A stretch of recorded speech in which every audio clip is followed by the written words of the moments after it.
So, ayun guys, pagtapos namin kumain ng hapunan guys, kumain ako ng pomelo. Ang sarap kayo ng pomelo, matamis.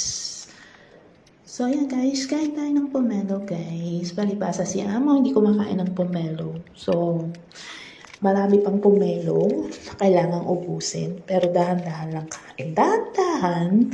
So, ayun guys, marami pang pomelong hindi nababalatan. So, meron 2 piraso pang pomelo na nasa rep. Dahan-dahanin lang natin ang kain.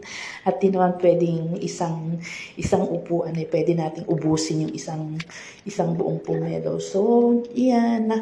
Ang nakain ko lang dito guys ay kalahati. So, yung kalahati, nilagay muna natin sa rep. At bukas na uli natin siya uubusin. Yung isang piraso. So, meron pang isang buong pomelo sa rep. So, ilang araw pa natin siyang kakainin, guys. So, ayan, guys. Matamis siya. Matamis. Kasing tamis ko. Char. Bye-bye.